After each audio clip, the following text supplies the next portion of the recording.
Hi. Easter is coming up. I can't go through Easter without having some chocolate, I'm afraid. I hope nobody buys me an egg though, I really do. So what I'm going to do is make the most delicious thing I think I've made for a couple of years, which I started doing last year, and that is chocolate bark. And to start us off, here's the ingredients.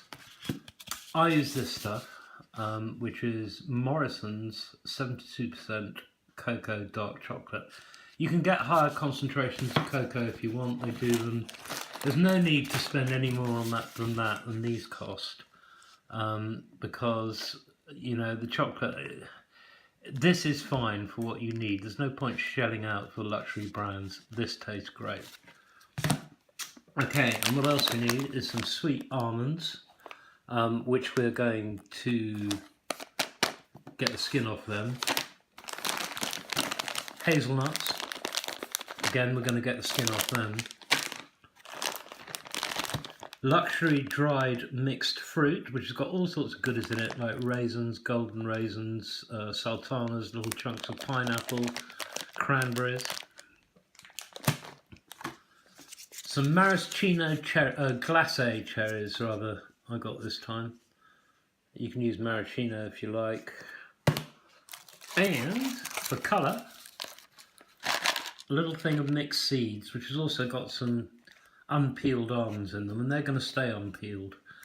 These, apart from the chocolate, everything else is just topping for the bark. Right, now the big pain about this recipe is actually getting the skin off the nuts here. And if you want to make this, because these have to sit around in water for an hour or two, and you have to boil these for a couple of minutes and then leave them sitting around in the water, steeping in the boiling water. After you've done that for a couple of hours, the skins come off quite easily. So just to be clear, you want to bring those to the boil, the almonds to the boil, and the hazelnuts you want to simmer for a minute or two or three really. Then again leave them in the water to steep, and the skins come off very easily. So if you're going to make this, you want to think about doing this at the beginning of the day or something like that, leaving it in saucepans while you go to work, and then when you come back you can finish off the recipe. So here we go. Okay, I brought the almonds to the boil, and now I've taken them off the heat, and they're just going to sit there for a couple of hours, and then they'll be really easy to peel. They'll just pop out of the peel. The hazelnuts, I'm going to simmer for a couple of minutes, and then again take them off the heat and leave them to steep in the heat for a couple of hours, and they'll peel quite easily with the back of a knife.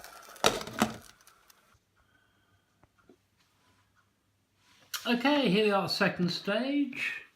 The almonds and the hazelnuts have been steeping for a couple of hours, and this is how easy it is to skin them once they've done. Oops! All you have to do is squeeze them. Okay, and naturally this one's being a bit awkward, but it's very, very easy. Off it comes, and into two halves. That's the almonds, this is. See, that one just came out, straight out. Separate the skins, obviously. The hazelnuts are a bit trickier. But I find if you get the back of a knife and just go like this, it soon comes off. Oops, straying a bit. They're a bit more of a fiddle, the hazelnuts. You can buy these pre-skinned and cooked, but I don't think they're nearly as nice because A, they look weird. They're sort of jellified somehow. They've changed the texture in the, in the manufacturing process. Like all processed things, it's just not as good. And although this is a bit fiddly, it allows us, because we're doing our own, it allows us to control the next stage of the process, which is toasting them.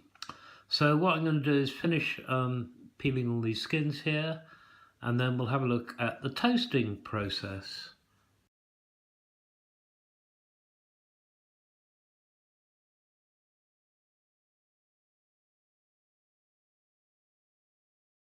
Yeah, that stage is finished. I've peeled, mostly, the hazelnuts and the almonds. Another good thing about doing the hazelnuts yourself is you can weed out the dodgy ones. Here's some dodgy ones I found in that batch. This one, for instance. You see it's soft, starting to rot. And there's various other ones, there's various, you know, some of them aren't nice. You can weed them out, keep the nice ones. Now this is actually the silver tray we're going to be making the chocolate in, and as you can see, I've done much more than I need. But that's okay too, because you can keep the extra in an airtight jar and have it as a healthy snack, just add salt. These are some left over from the last batch of this I made in Christmas. It's now, 3 months later, and they're perfectly alright, they're still perfectly crunchy. Right, now to toast these, now just think, these have been lying around in water for a couple of hours, so there's a lot of water around, and what we're trying to do is get them from this slightly sort of soggy state into being toasted, which means driving out all the water and have them nice and crunchy. So the way to go is low and slow. If you zap them, A, you're going to burn some, and B, you'll find the almonds and the hazelnuts actually toast at different rates. By doing it low and slow, we kind of skirt that problem. So I'm going to use my trusty halogen oven. There we go. And let us do, let's do 175. Sorry, that's not a very good picture, is it? 175. And we'll just do it for 20 minutes. Okay. Another advantage of a halogen oven is, of course, we can see very, very clearly what's going on. Okay, oops, forgot to turn it on. And there we go. And I'll see you when everything's nice and toasted. Right, here we are, 20 minutes at 175. You can see the centre of the hazelnuts have gone darker. Can you hear them? They've dried out, but these, A, the temperature and time depends on your particular oven, or whether you're doing it in the main oven or what have you. This is just a rough guide. This is what works for me. And secondly, as long as these are warm, they're going to still be giving off slight amounts of moisture.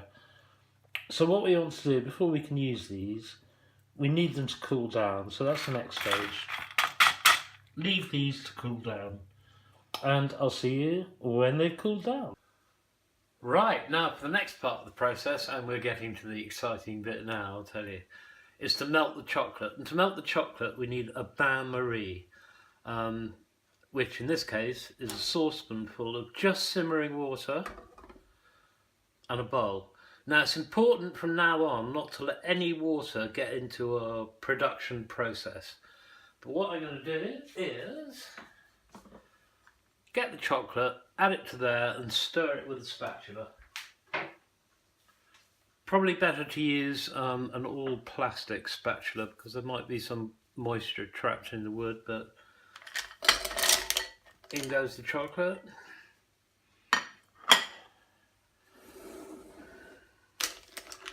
And you can see it's starting to melt gently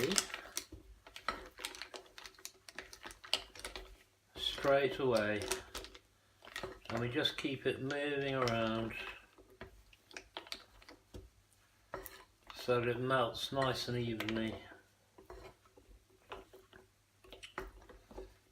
Okay, it doesn't take long at all, this. Yeah, as I say, it's really important to keep water out of the process, and you can see we've got steam rising around the side here. We really don't want any of that water to get into the chocolate, so as soon as I take this bowl out, I'm going to be wiping it round the bottom with a tea towel just to make ultra sure.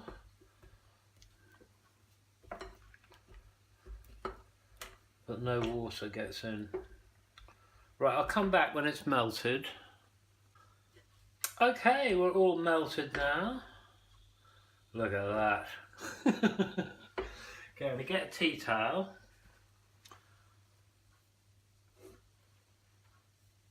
Take this off, give it a good wipe round, and now we're going to move round to the kitchen table. So I'm just going to have to refocus the can. And this is our work surface here. Where's the best place for this? Probably like that. Right, sorry about that, I turned the camera off accidentally.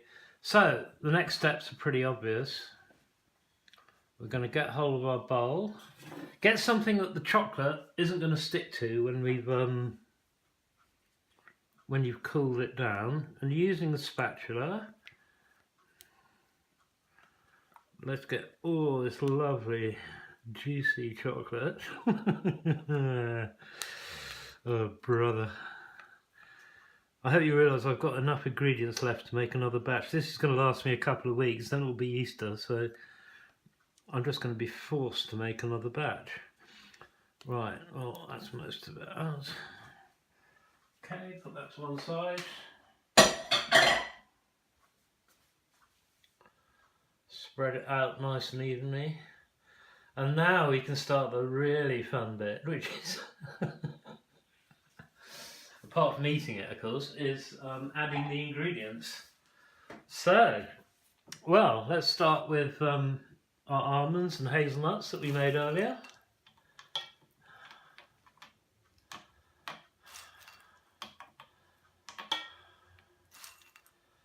Toasted almonds and hazelnuts. That's enough. Plenty left over for snacks. Now we'll go for the dried fruit. Okay, and as you can see, there's lots of different sorts in there.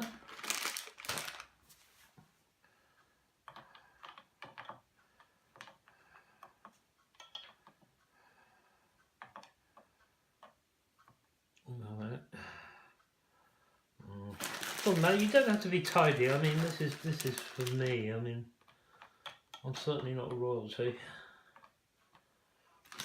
There we go. Oops. Now we'll add, which is basically my favourite ingredient, cherries. It's really nice. You see, in this we've got all these different textures. We've got these really soft and gloopy cherries. We've got chewy dried fruit, which is a bit chewy, and we've got the crunch from the toasted nuts and almonds. So you've got, you know, those three basic textures. Not to mention the chocolate, which of course is, when it's cooled down, is going to be, well, it's going to go snap. I think that's enough cherries, one in the middle there. I do like cherries. And lastly, let's get our seeds here. Add a few seeds. Seeds are health food, right? Okay, a nice bit of green, nice bit of different red. The odd plump raisin. And the odd almond with the skin on, which again adds a different flavour, different texture. And that's about it. We don't want to overwhelm the chocolate really with stuff. Make sure everything's touching the chocolate. Right, just wipe my hand a bit. And that is it. And the next stage is simply to put it in the fridge. So let's do that. I'll just adjust the camera a bit.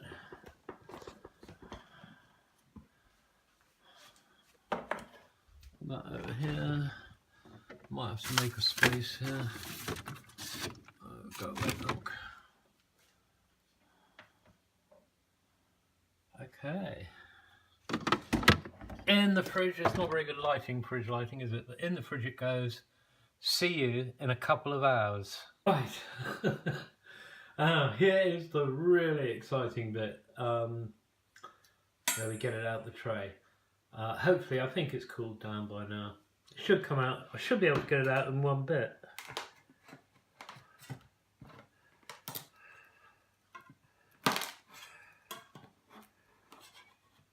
Sounding good.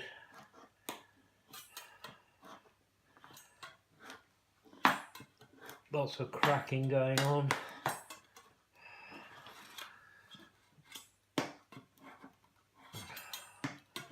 Not quite there yet.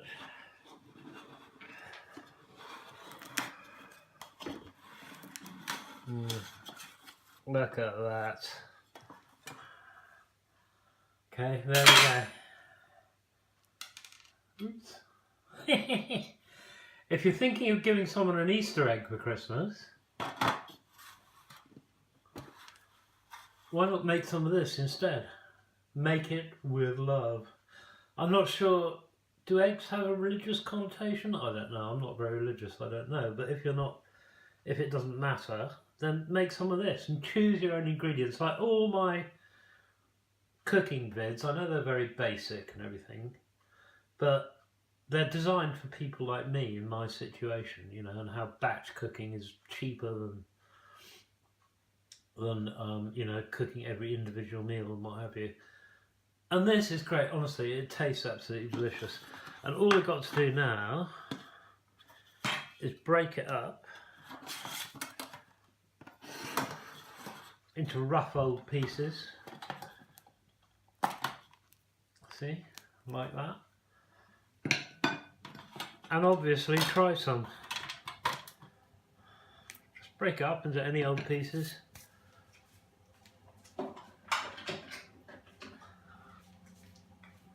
And let's try a nice small bit with a nice big cherry on it.